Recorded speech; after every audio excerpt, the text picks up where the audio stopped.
Dua bus pariwisata melaju dengan ugal-ugalan di atas jembatan Suramadu. Kedua bus terlihat beriringan dengan kecepatan tinggi sambil membunyikan klakson telolet. Akibat aksinya, pengendara roda 4 lainnya terhalang untuk melintas lantaran ruas jalan hanya terdapat 2 jalur. Aksi yang direkam seorang penumpang sepeda motor ini pun kemudian menjadi viral di media sosial. Polisi menyebut, selain melaju dengan ugal-ugalan, aksi berkendara secara beriringan di jembatan Suramadu juga berbahaya. Polisi juga mengatakan akan lebih menggalakkan patroli dan menindak tegas jika menemukan kejadian serupa. Nah, memang jembatan Suramadu ini cukup sempit, ya, tidak begitu lebar. Kalau diisi 2 bis itu sudah penuh jalannya, dan itu sangat membahayakan. Aksi kedua sopir bus ini tidak patut untuk ditiru karena selain membahayakan diri sendiri, namun juga membahayakan pengendara lain. Dari Bangkalan, Madura, Taufik Syahrawi melaporkan.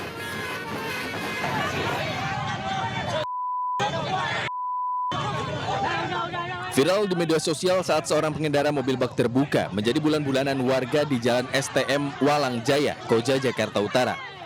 Tak hanya orang dewasa, sejumlah remaja yang masih menggunakan baju sekolah juga ikut menghakimi si pengendara yang diteriaki maling hingga pelaku tabrak lari.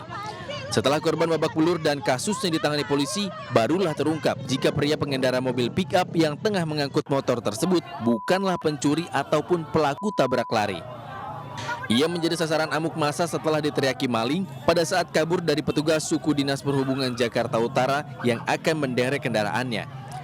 Kejadian ini bermula pengendara mobil bak terbuka membawa motornya yang rusak dan berhenti di kawasan Semper, tepatnya di tukang spare part motor. Tak lama kemudian datang petugas suku Dinas Perhubungan yang akan menderek kendaraannya karena parkir di pinggir jalan.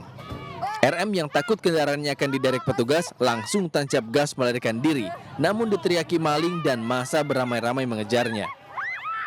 Hingga kini pihak kepolisian dari Polsek Koja masih mendalami kasus ini dan mencari pelaku yang meneriaki korban maling. Dari Jakarta, Rizky Faluvi, iNews melaporkan.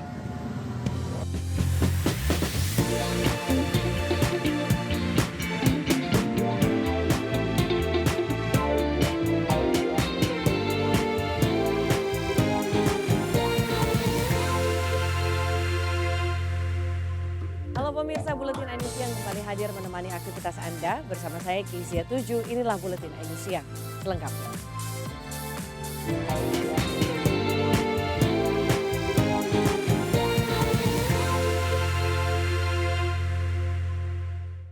Pemirsa, curah hujan masih dalam batasan normal, tetapi banjir besar yang datang secara tiba-tiba terjadi di Pati, Jawa Tengah. Banjir juga melanda Cimahi, Jawa Barat akibat luapan sungai.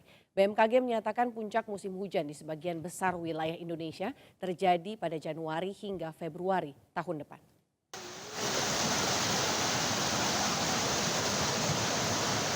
Air deras bercampur lumpur pekat serta sampah yang berasal dari pegunungan Kendeng seolah tak terbendung.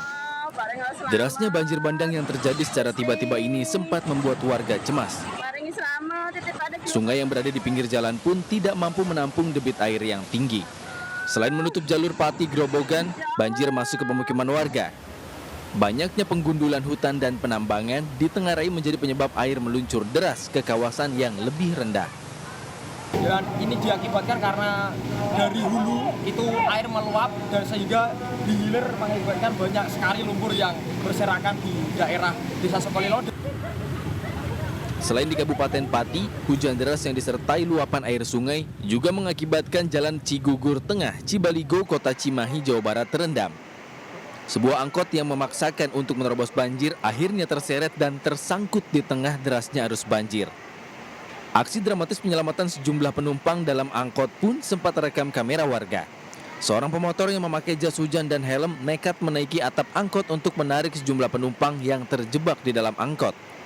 Menurut warga, derasnya hujan membuat debit air yang seharusnya masuk ke Sungai Ciputri Cigugur tak tertampung hingga meluap dan membanjir jalan.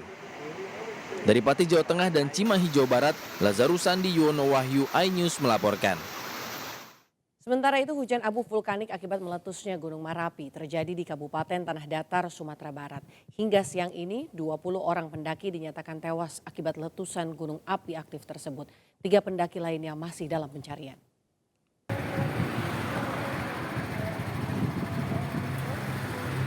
Abu vulkanik Gunung Marapi menimpa sebagian daerah di Kabupaten Tanah Datar. Besarnya semburan abu vulkanik membuat suasana gelap karena menutup cahaya matahari. Tak pelak, sebaran abu vulkanik yang menjangkau wilayah Koto Baru, Paninjauan, dan Batu Palano berdampak pada aktivitas warga. Selain itu, lahan pertanian warga juga terdampak abu vulkanik. Akibat erupsi Marapi, sejumlah pendaki gunung ditemukan meninggal dunia. Seluruh korban yang ditemukan dievakuasi ke RSUD Dr. Ahmad Mohtar, Bukit Tinggi. Kedatangan jenazah para korban disambut isak tangis ratusan keluarga yang menunggu di rumah sakit. Sebanyak 15 korban tewas telah teridentifikasi dan 5 lainnya dalam proses forensik. Dari data Basarnas, 75 orang mendaki Gunung Marapi saat erupsi minggu lalu, 3 diantaranya dalam proses pencarian. Dari Bukit Tinggi dan Tanah Datar, tim Liputan iNews melaporkan. Kita ke informasi lainnya pemirsa, jangan terkecoh dengan penampilan seseorang. Wanita muda yang berpenampilan rapi ternyata adalah seorang pencuri. Tidak tanggung-tanggung, yang disasar adalah emas dan uang tunai. Dan kami rangkum berita tersebut dengan berita lainnya dalam Lembar Kriminal. Kan udah pernah kita rekam kemarin. Penggerebekan bandar narkoba ini dilakukan Polres Pelabuhan Belawan hingga ke atap rumah atau plafon. Bak film saat melakukan penggeledahan, petugas menemukan pintu rahasia dan tangga menuju atap rumah tempat pelaku bersembunyi. Setelah berhasil masuk, petugas mengamankan 3 orang pria serta mengepung rumah dan memburu target operasi. Seorang wanita muda berpakaian rapi mencuri uang dan emas di 4 kamar kos di daerah Mampang, Jakarta Selatan. Salah satu korban mengatakan pelaku diduga beraksi dan mengambil kunci kamar kos yang diletakkan di sebuah rak sepatu. Berbekal rekaman CCTV, korban melaporkan kasus ini ke Polsek Mampang Perapatan.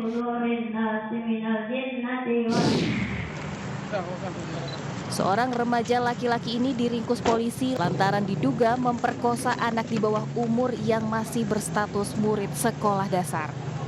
Modus yang dilakukan tersangka adalah dengan bujuk rayu membelikan korban es krim lalu dibawa ke ruko kosong.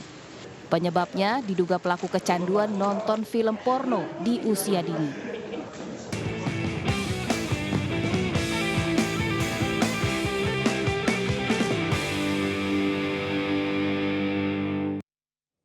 Pemirsa, di hadapan ratusan tokoh masyarakat, calon presiden nomor urut 3 Ganjar Pranowo diangkat sebagai warga kehormatan oleh suku adat Dayak.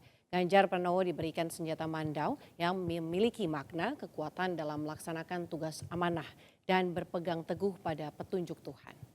Penyematan pakaian adat ini. Calon presiden nomor urut 3 Ganjar Pranowo diangkat sebagai warga kehormatan oleh suku adat Dayak di Hotel Balikpapan, Kalimantan Timur. Prosesi penyematan dilakukan secara sakral dengan menggunakan busana adat dan narasi bahasa lokal.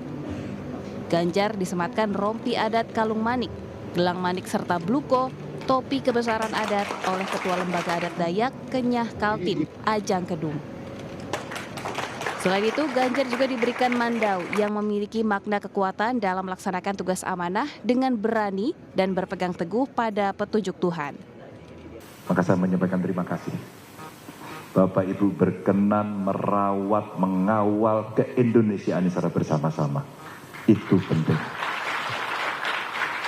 Maka kalaulah kemudian kita ingin membangun daerah, lokalitas, budaya, rasa-rasanya tidak boleh diabaikan.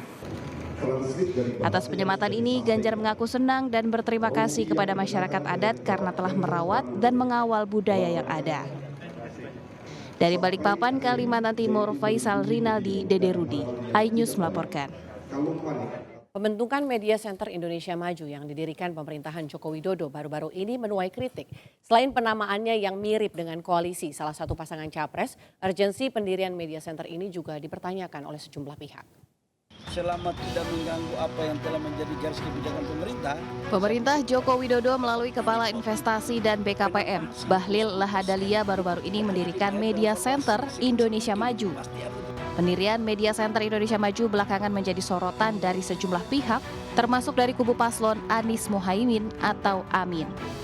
Juru bicara Timnas Amin mempertanyakan urgensi pendirian Media Center Indonesia Maju yang disebut-sebut untuk menjawab berbagai isu dan informasi terkait pemilu 2024.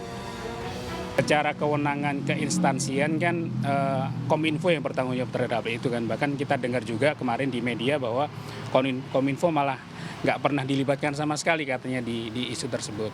Dan kita justru mempertanyakan urgensinya apa kan, karena media center mungkin dalam sepanjang sejarah Republik pertama kali dibentuk media center selain yang ada di Kominfo kan. Selain mempertanyakan urgensi, kubu Amin juga mengkritik nama Media Center Indonesia Maju yang mirip dengan nama salah satu koalisi paslon. Dari Jakarta, Ayu Pratiwi, Surya Lisantoso, iNews melaporkan.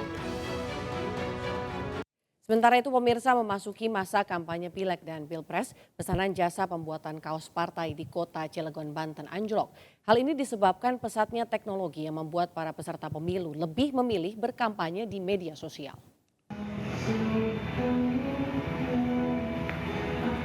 Pengusaha sablon kaos di kota Cilegon, Banten dibuat ketar-ketir saat musim pemilu tahun ini. Apalagi usahanya tampak sepi tak sesibuk pada saat Pileg 2019 lalu yang kebanjiran pesanan pembuatan kaos bergambar partai atau tokoh politik. Permintaan sablon kaos saat ini hanya ada dari pelanggan yang ingin memesan kaos custom dan bukan kaos partai.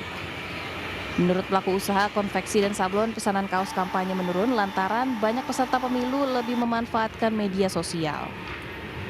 Dibandingkan antara Pileg dan dengan Pilpres, lebih banyak orderan dari Pilpresnya. Karena kan Pilpres seluruh Indonesia dan tidak terkotak-kotakan pemesanan siapa hanya. Bandingkan dengan 2019 lalu memang ada sedikit penurunan. Karena apa?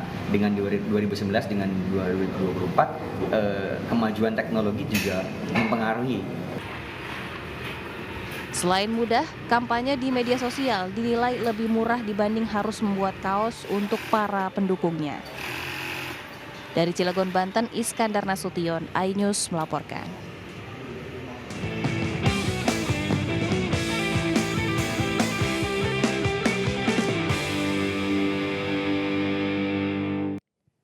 Pemirsa, usut dugaan korupsi penyaluran BLT dana desa, ratusan pendemo terlibat kericuhan dengan polisi di Sampang, Jawa Timur. Sementara tim SAR gabungan mengevakuasi jasad 3 bocah tenggelam di Purworejo, Jawa Tengah. Dan 2 informasi ini kami rangkum dalam Indonesia 24 jam.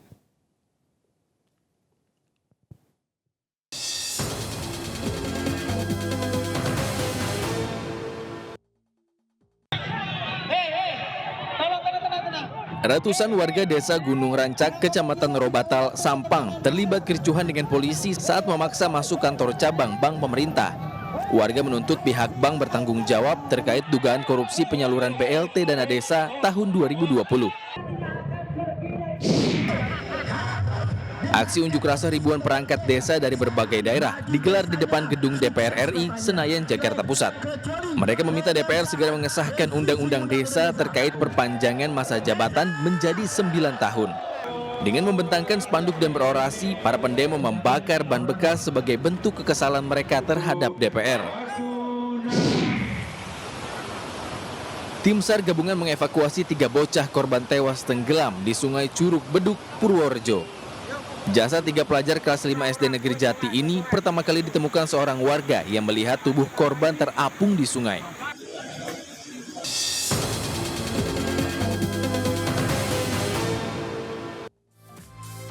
Pemirsa, usai jeda saya akan ajak Anda terbang bersama merpati melihat keindahan alam dari ketinggian. Jangan kemana-mana, sesaat lagi di Buletin iNews Siang.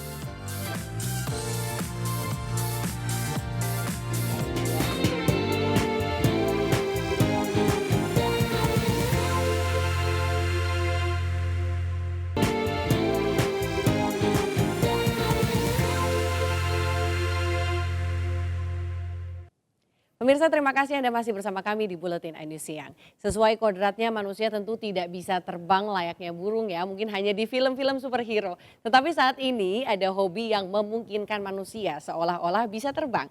Dan hobi tersebut adalah merpati free fly. Kami akan ajak Anda melihat indahnya alam ciptaan Tuhan Yang Maha Esa dari seekor burung.